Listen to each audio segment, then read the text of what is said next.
Hey boys and girls, this is your old pal Eugene.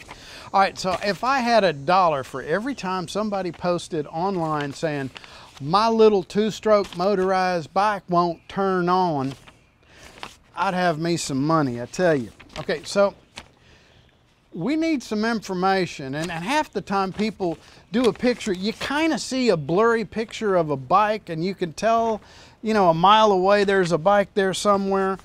You need to give us some more information other than it just won't turn on, okay?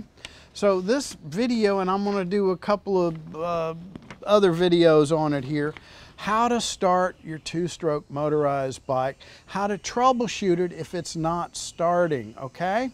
So I got a little list of stuff here that I'm going to go over. And first off, today on this video here, I'm going to put the playlist down below here. So we're doing one video at a time, so you can't see part 2 yet because I haven't done the damn thing. So just chill out, okay? All right, so let's go over, you know, what you need to give people more information than just say it won't turn on. Okay, now if let's say that you're a mechanic and you're going to look at the bike and see why it's not starting. Are you going to look at the tire? Are you going to look at the seat?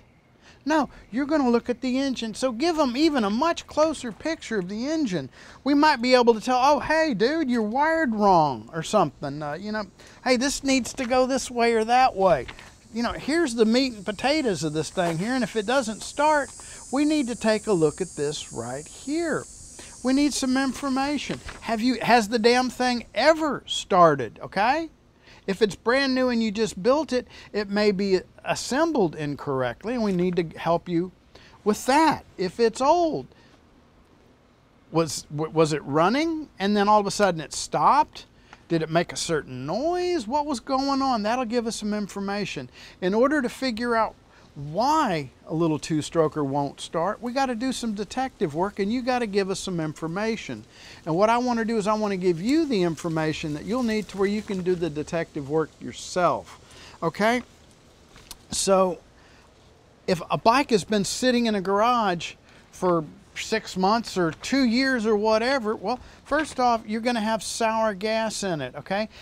Gas will go bad, particularly gas sitting in a gas tank that's vented like this here. It's a little bit more vented even than your car, but two-stroke gas mixed with oil, it'll go bad with a month or two under certain conditions. You can smell it. It smells like varnish almost. It has a funky odor to it compared to the good old smell of good, fresh, clean gasoline. So we need to make sure we got fresh gas in it if it's been sitting forever. And if it has been sitting forever, well, we need to drain the gas that's in there. Your petcock filter might be clogged up too, and your inline filter may be trashed. Odds are you're going to have a gunked up carburetor, and we're going to need to clean the carburetor, or ideally, hell, I just buy a new carburetor. Solves the problem entirely, okay? So let's go over what it takes to make a bike start. Now, another good question that I would have for a newcomer is, well, hey, champ, do you even know how to start a two-stroke motorized bike? And we're going to get in that here too for those of you who've never started one here. Your problem may be that you don't know how to start it, okay? So how do these things here work? Suck, squish, bang, blow. The blow, that'll happen if you're sucking and squishing and banging. If you're sucking, squishing, and banging, you're going to be blowing down the road, okay? So what do I mean by this suck, squish, bang, blow? Okay, so this here is basically a pump. It's like a syringe. You push on a syringe, you're pushing air out, and then if you look where the plunger is on the syringe, that's also sucking air in. That's what your piston is doing, going up and down. When your piston goes up, okay, it's creating suction in the case, and then the port opens, and you're sucking air through the carburetor, and you're going to be sucking in gas, okay? This engine needs, I'm not going to get too specific, 15 to 16 to 1 air-fuel ratio, meaning you need about 16 parts air to 1 part fuel for this guy here to start. And then you've got a little wiggle room in there. It may run poorly if you're above or below those numbers, but it needs that. So we're sucking it all in, we're squishing it, then we're going to give it a spark and it's going to bang, and then you're tearing ass down the road here, okay? So what we need to do is we need to do some detective work to figure out what we're not doing, okay? So let's go over just some of the top items on the list here, and then I'm going to show you how to start the bike. And then our next video will detail what we do about it's not getting gas, we got a carb problem, we got an electrical problem, or we have an intake leak problem here. So quite often the number one issue with a lot of these bikes here is maybe they've been sitting too long, you got bad gas, you got a gummed up carburetor, okay? You may have a jet in the carburetor, the jet in the carburetor may be clogged up.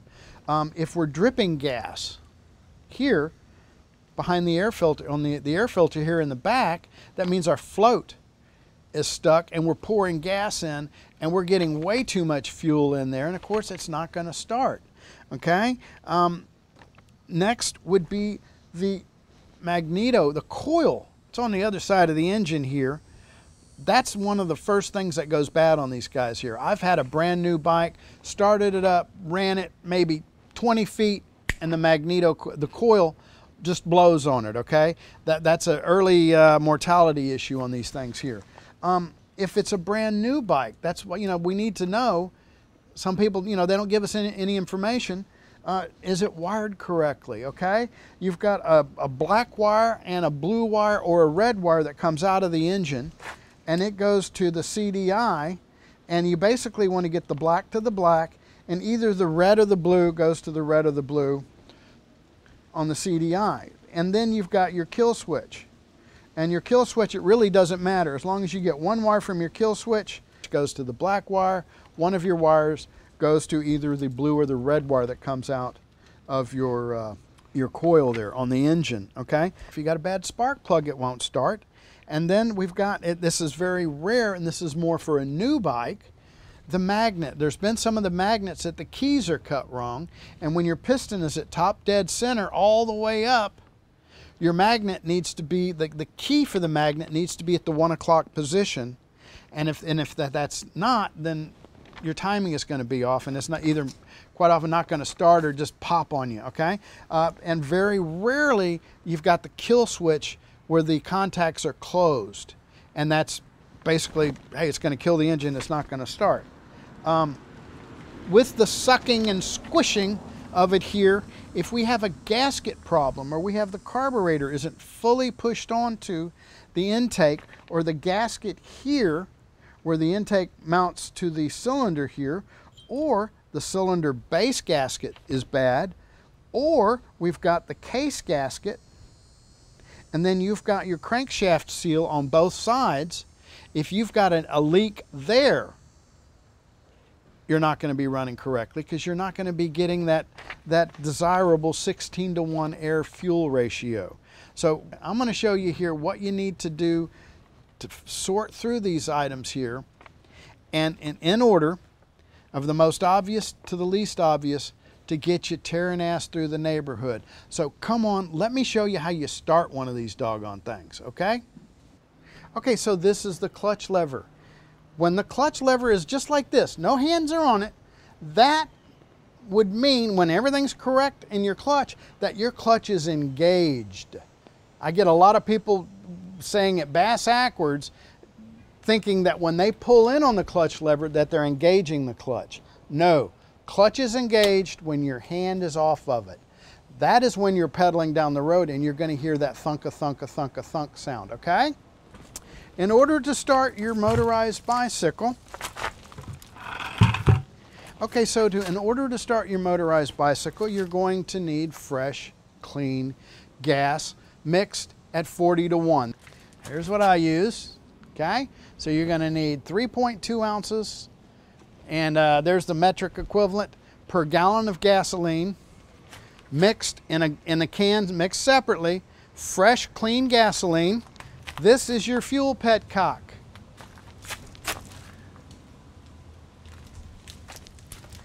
This is the off position. When we turn this bad boy here, and it is in the direction of the fuel line, in line with the fuel line, you have your gas in the on position. Now let's even go like right here. Let's take a look here. Okay. Now then, we got gas dribbling out. We have gas. Okay. You're going to need gas for this engine to run, okay?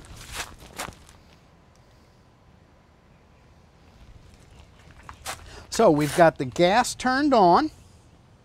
Then what we're going to do is we're going to come around to the other side, and this here is the primer. What this does is this pushes down on the floats and lets more gas go into your float bowl, and it kind of floods into the carburetor and you get some extra gas there. And we're going to hold down on this here for a count of 1, 2, 3, 4. And when you press down on this, you might see some gasoline dribble here. You see the level change here in your fuel filter. And then you can see the fuel level here in your fuel line. Watch what happens when I press on the primer bulb. Okay?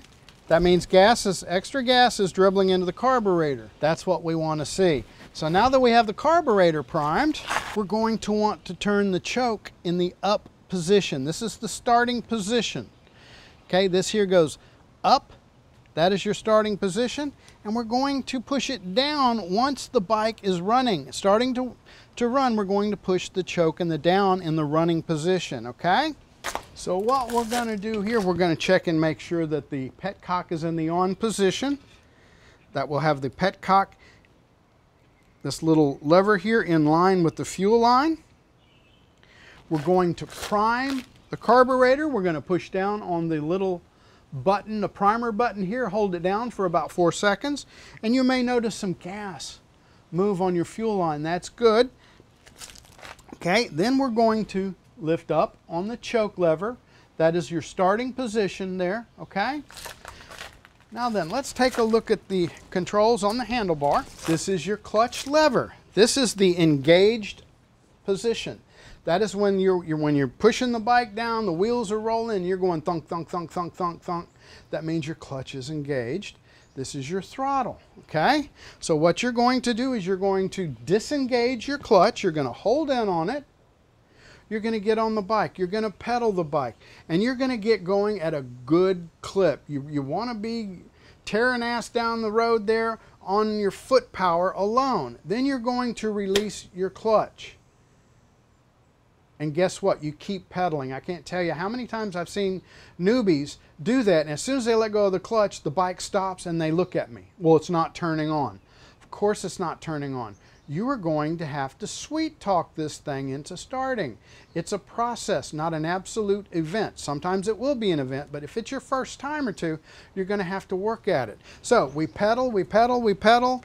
We release the clutch. We're hearing that thunk-a-thunk-a-thunk. Keep pedaling, okay?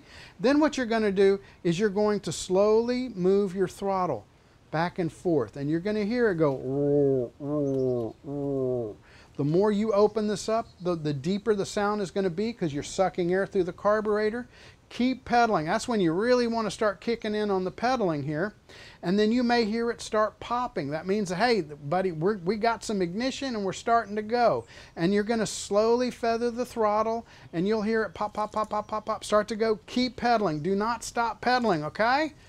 Don't stop pedaling until I tell you to stop, all right? So you're starting to go, and it's blubbering. So now we're getting too much gas. What that means is we now need to slowly push down on your choke lever and keep pedaling and keep twisting the throttle, and the engine should start running a little bit better, And guess what? You're tearing ass down the road. You're going, okay? So give it gas and go. Keep pedaling until you start thinking, why the hell am I pedaling? The engine's doing all the work. That's when you stop pedaling. You officially have my permission to stop pedaling. Congratulations, you started your motorized bike. If it doesn't start, well, we need to do some detective work. So that's on our next part. So if you like the video, give me a thumbs up, click that subscribe button, and I'll you'll know when the next video drops on how to start these doggone things. Check the description below, and I'll have more information of the future videos on this series.